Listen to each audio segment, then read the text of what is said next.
An extraordinary conversation for me with you today, David, would have some assistance in how to impart some news to my sister that I know is going to make her unhappy. I don't want to make her feel any shittier, but it's something she needs to know about her daughter. The story you're about to hear is real. A real client working with David Holman to achieve extraordinary results. David has worked with high performers such as Olympic athletes and business owners, as well as those looking to develop meaningful relationships. Aside from names and certain characteristics which have been changed to protect clients' confidentiality, all other details are true. This special season is brought to you by the Self-Belief Chief podcast. In today's episode, we're talking to an aunt who needs to share something with her sister about her niece. The niece is going to be going on a reality TV show, but the niece and her sister, so the niece's mother, don't have a great relationship at the moment, and they're not really on speaking terms. So my client needs to share some information with her sister about this reality TV show that she thinks may cause her some anxiety. Let's get into the episode.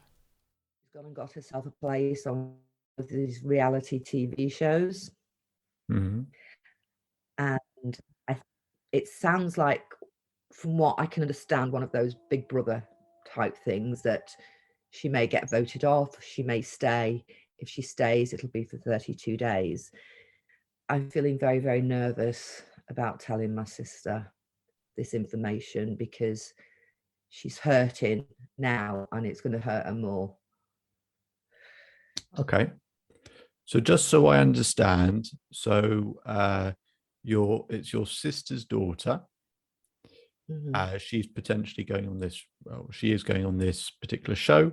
And you're also going to be taking care of some stuff while she's away.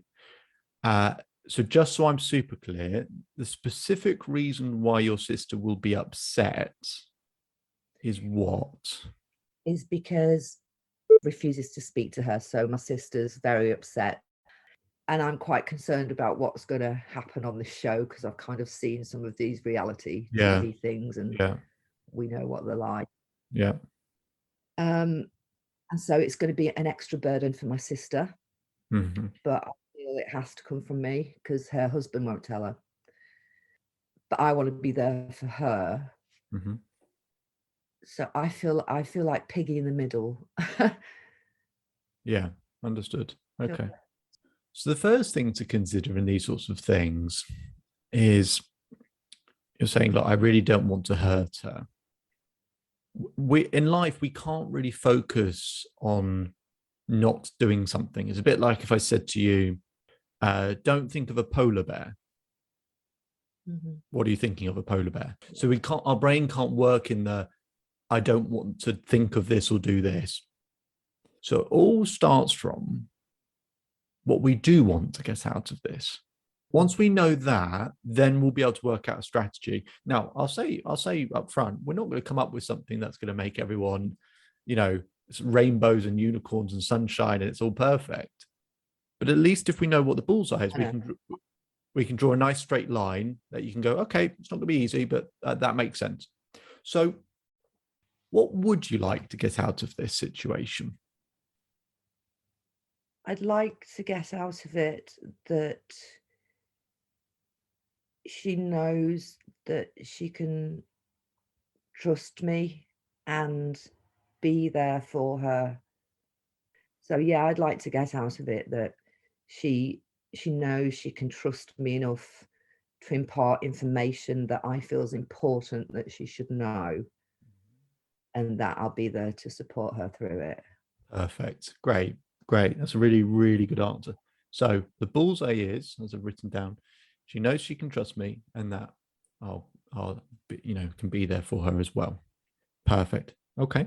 So now we know what the bullseye is. What we probably want to have a think about is that the issue here isn't the telling. The issue you're worrying about, a bit like that exercise you did with the pattern break, the issue is you're worrying about the consequences of telling her, right? So let's just have a discussion about a few of those and we can break down some of those elements. So for example, look, we're saying, when I think about talking to my sister about this particular situation, it makes me feel anxious. And the consequences I worry about are what? And let's just write down 2 or 3. I can probably guess what they are, but I would rather hear them from you. So what would be one consequence that you worry about? Here is the secret of being able to handle your emotions better. Human beings are fantastic at dealing with one thing at a time, but terrible at dealing with 4 or 5 things simultaneously, or multiple things simultaneously. The trigger here is that talking to my sister about this situation makes me feel anxious. It's a trigger and it looks like one thing, but despite appearances, that is not one thing.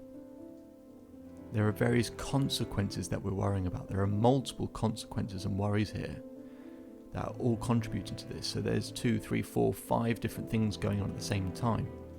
And that's why she's struggling to know what to do. So what we're going to do is we're going to write down each of the individual consequences and worries, and then do what human beings are really good at. Treat them one at a time. When we break it down a bit, she'll be able to see the solutions more easily. They might not be perfect solutions, but she'll feel like she's done as much as she can possibly do in this situation.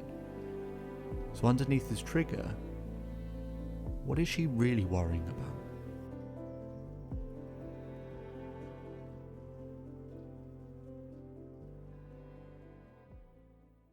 Okay. One would be that, given the fragility of our reparation, Mm-hmm. it may affect that. Okay.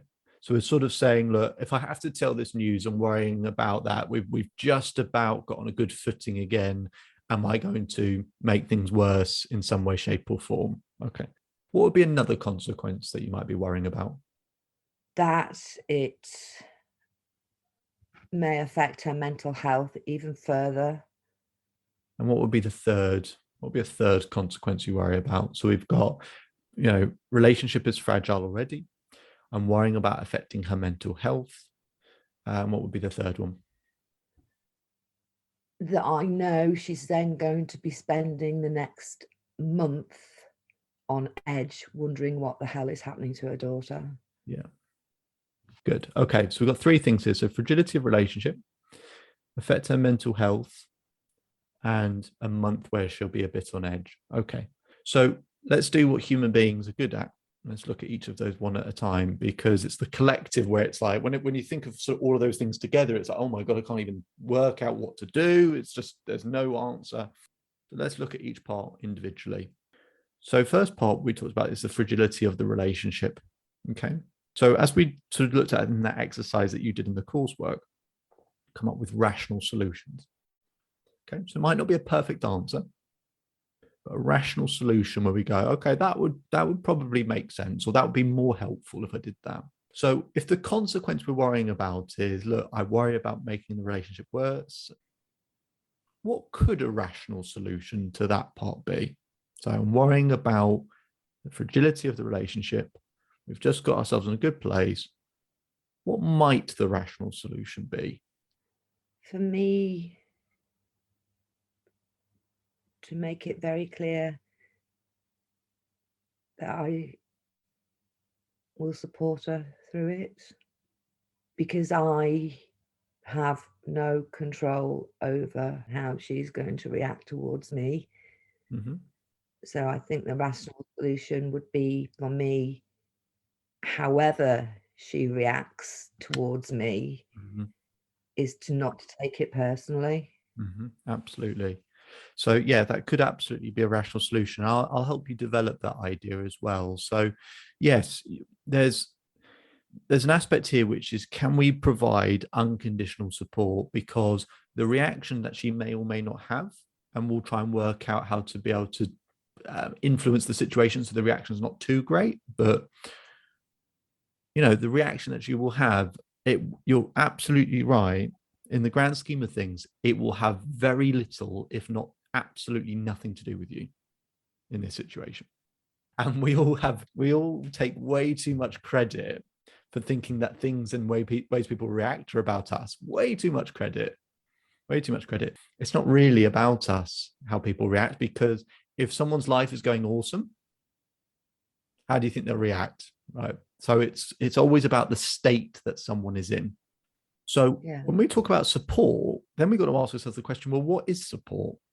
And the thing is that what most people do is most people support in the way they would like to be supported. So we need to have a think about what is the type of support that she would value. Feeling of connection, some people, and touch, some people it's words of affirmation. We could talk about love language, talk about all sorts of different things. Someone else I spoke to a while back who said, look, I really want to help my sibling. Some of the stuff we've been doing is so interesting and helpful. I just think it'd be so helpful for this person to hear it, but I don't know how to share this information that she really needs. And I said to her, people don't appreciate what you understand. They appreciate when they feel understood. I said, don't try and fix, help, solve. That person does not want it. They want to feel understood. Yeah. So part of this support isn't, oh my God, how can I accumulate all the resources and do the right thing? It's how do I make her feel understood? And part of that understanding is understanding the type of support that would be helpful to her and that she would need. So let's explore that just for a moment and go, okay, what ways can we make her feel understood, and in what ways would she best feel supported? Not being a parent myself, I don't think I will totally be able to understand how she feels. However, as an aunt, I can understand the worry and the concern. And so, therefore, I think that is how perhaps I can convey to my sister that I understand her. Because whilst I'm not her and whilst Eve's not my daughter, that I also do have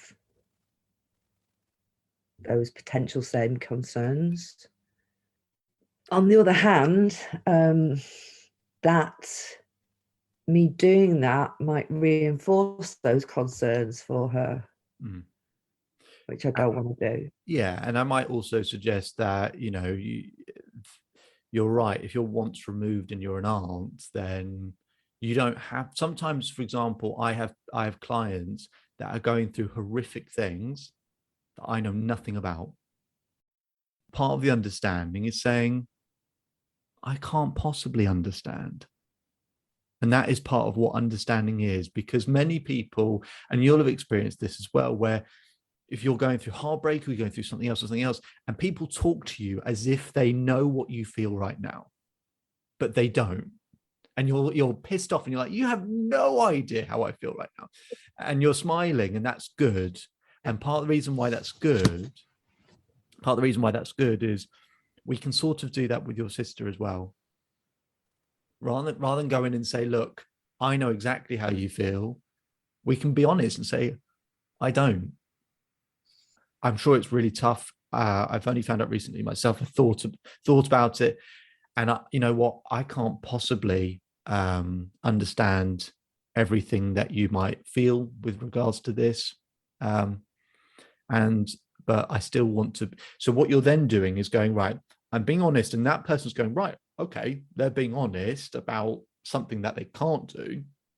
So then there is a more open to then how we might do the next part, which is, okay, look, I actually don't know how you must feel at this particular point. I'm not going to pretend and say that I do, because I don't. And then the ears are open, the wall isn't up all of a sudden, the wall is down. Then in terms of bringing to offer that support and provide that support, it's not coming from a place of, I would know how to deal with this situation, so let me tell you how to do it. It's, I don't. But you know what? I can still offer you this regardless. And that person can take it, they can leave it, they can use it. So let's go back to the question of how we think your sister would like support, or how do you think she likes support, to be supported in general.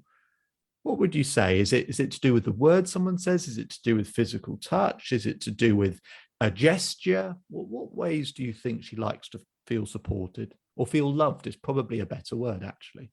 Yeah, she feels loved when she feels heard. Good. Yeah. So what that sort of says is, and helpful, especially when we don't know the right things to say, is keep our mouth closed. So part of that is just being able to give people that wide berth. And actually, a lot of, I've had sessions with people where someone has talked for an hour. I've said absolutely nothing. And that person goes, "Oh, that was so helpful. Thank you so much." And I'm sort of like, what? I've done absolutely nothing. But to your point, you're absolutely right. Sometimes it's just that ability to feel heard.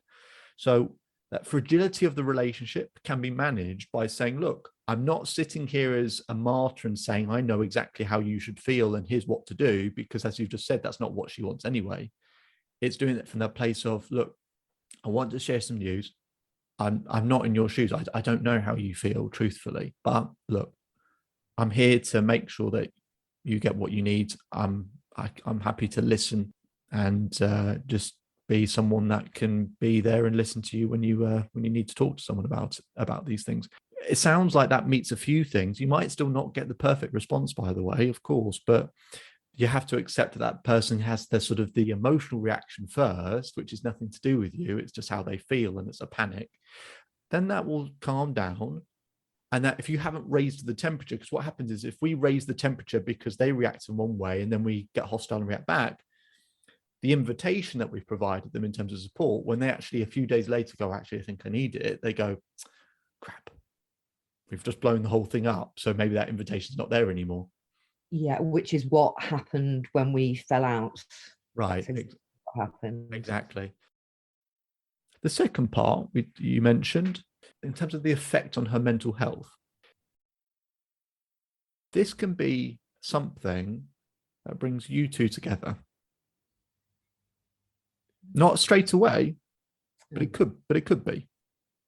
Because she really gets to see who you are in the toughest moments, who you are in terms of a relationship to her. Maybe all the other rubbish and crap that goes on in life, yeah, we get annoyed, we're sisters, we fight, that happens, da. When the chips are really down, and even if you say this and do this and whatever, blah, blah, blah, blah, blah, I am that sister. Yeah. And in that aspect, when you get deeper, closer relationships with your family or friends or whoever, that improves our mental health. So whilst it might be affected in one way, we could actually be boosting it in another way. Regardless of all of that, I'm much more interested in terms of your thoughts and opinions. So in terms of our worry and consequence of, would it affect her mental health in some way, shape or form? It might. No, it might upset her, it might make her worry, and that's all fine. What do you think a rational solution could be to that aspect in terms of it affecting her mental health? What could a rational solution to that be?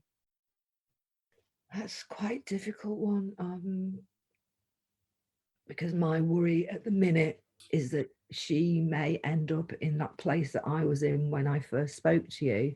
Mm-hmm. And I so don't want that for her. Mm-hmm. I actually can't think of an answer.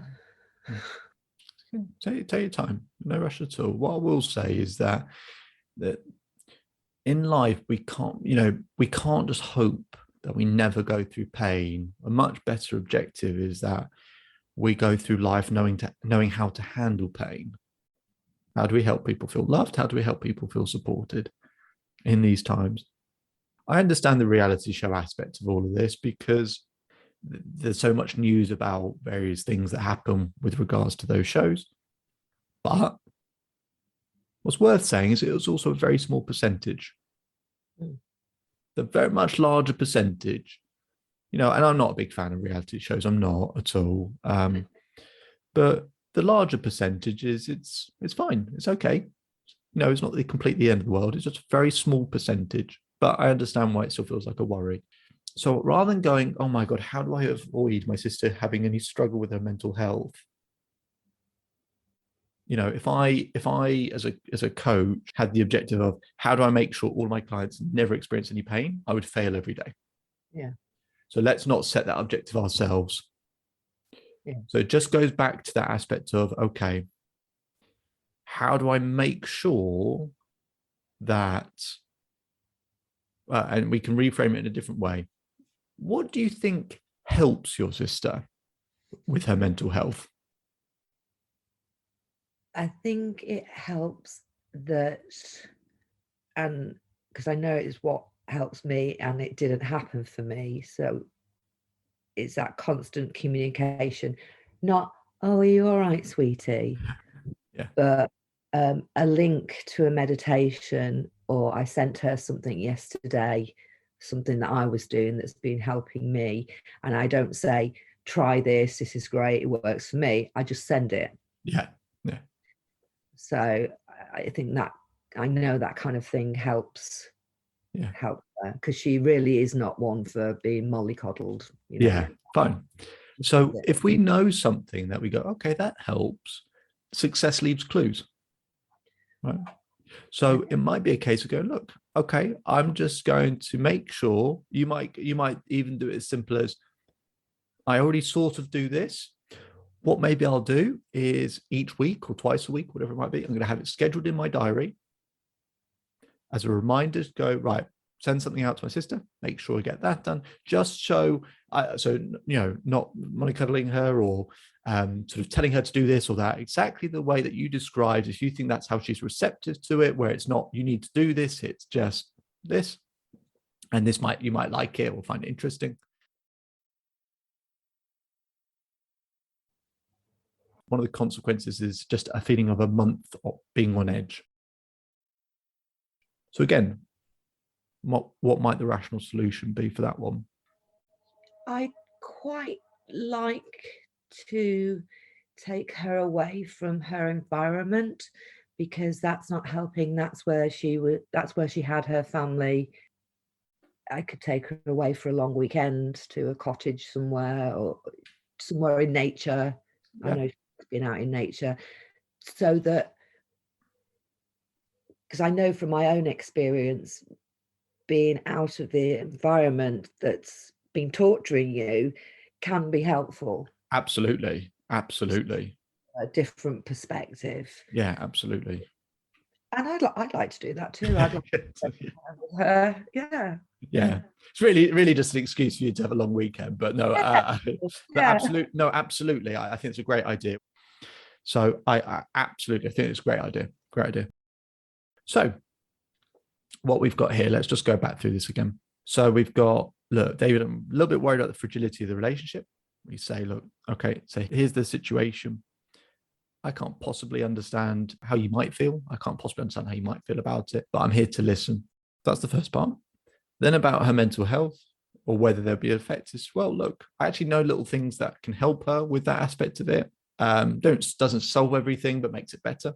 So look, I'm going to keep sending her some meditations. Maybe I'll schedule that in, so I just do it a bit more consistently. Make sure she has some fun experiences as well. And then if there's going to be a month on edge, why don't we break the month up, have a long weekend away? And by all means, these are, by the way, all really good answers, all really good answers. What would be even better is you don't set the expectation that she'll appreciate all of them. Yeah. As i.e. appreciating what is available, you do have, who is there. Life is so much better. So the one mistake people will make with this sort of thing is they go, oh, there's some good answers, or that would be helpful, or that would be more, that's a good direction. And then as if that person will be able to have the same reasonable conversation we're having. Yeah. But we're not the one who's it's happening to. So I think they're all good answers. And I think what you can do is, as long you can almost pat yourself on the back and reward yourself for the doing of them, not for the response that you get. Yeah. Now, there's something I just wanted to pick up on there, please, about that reward for doing it. I'm being very honest with myself. Mm-hmm. When I say, I'm going to be there for her throughout all of this. Mm-hmm. Where the fuck was she when I needed her? I wanted to jump in here because I think it's really important what just happened, and it's actually very common. See, we can have the best intentions, we can want to help people and do things, and then when we start working out a solution that we think is actually helpful for someone, we can kind of go, well, why isn't anyone doing that for me? I want to show the client that that's not her, that's a different voice, and I want to explain where that voice is coming through from, and actually what part of the brain provides this type of feedback. We don't like to think in these terms, but we have that voice that says things like this. Now, I could go into a much longer, deeper conversation with her about why she feels that way, and it'll be worth me doing that. But I actually just want to separate it out so that she can not respond and react to that voice and use that voice that says, why is no one doing this for me? Because that will interfere and affect the conversation she will go to have with her sister. So it's really important I do something right now, immediately, to make sure that she's going to be able to have that productive conversation. That voice from the client that just said, why the fuck did she not do this for me? That would have come from the limbic, a very small, tiny piece of the brain. It might even be described as where our irrational thought process comes from. So I'm just going to tell her a little bit more about that and see what she thinks.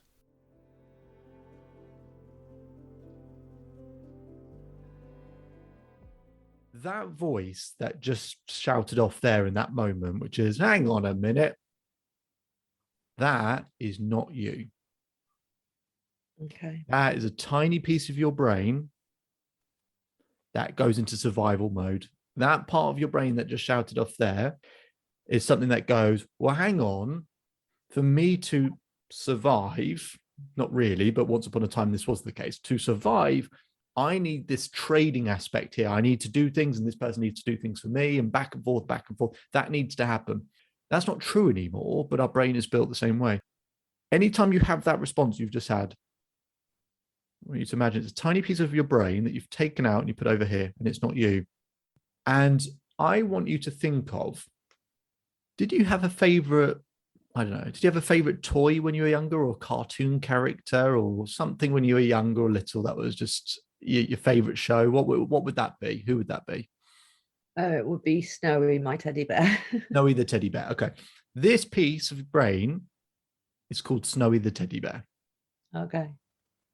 It's got a good smile on your face, which is great. The reason why that will help, and help with lots of different aspects of life, by the way, is when it feels like it's us saying these things, it feels very threatening and very intense. It makes me feel bad. And makes you feel bad. But when it's Snowy the teddy bear saying it to us, Yeah. we don't really care. I call it Thomas the Tank Engine. If Thomas the Tank Engine goes, oh, I'm really worried about this, and maybe you're not good at this, and oh my God, what's going to happen here? It's Thomas the Tank Engine. Okay, cool. Right. Thank you, Thomas. Right. And the threat goes. Now there's no threat, and it turns it back into, let me work with Thomas the Tank Engine. Right. Instead of working against myself, let me work with something else. So that piece of your brain that did that happens to everyone. Everyone does that. Everyone has that, but it's not you. And the better that you can be over time of starting to genuinely see that as not you, and that it's Snowy the teddy bear. I like that. Yeah, good. It's Snowy the teddy bear. And even in this whole thing we're talking about today, and the worries and anxiety around it or anything like that, any of those fears and feelings is Snowy the teddy bear. And Snowy the teddy bear will make sure it's okay. And Snowy the teddy bear only has one purpose, and one purpose only. Yeah, I feel good about it now. I feel better. I feel calmer. And I feel that I can help. So in that session, we took the trigger, the thing that was bothering her, We actually broke it down by the consequences and worries, because that's the stuff that's really going on. And then we handled each piece individually. She now has the strategies that she thinks can best influence the situation. She can't control how the other person will react, but she can influence it as best as she can. But she's also got that small way of describing that piece of the brain, just in case it does feel like it's scared or panicky or concerned about something or angry. Just a way for her to calm that back down again. It's a very simple exercise and something that you can do with anything that you're worrying about at the moment. Because we all have worries, right? My name is David Holman. If you change today, today will change your life. So enjoy the rest of your day, enjoy the rest of your life, and I'll speak to you again soon.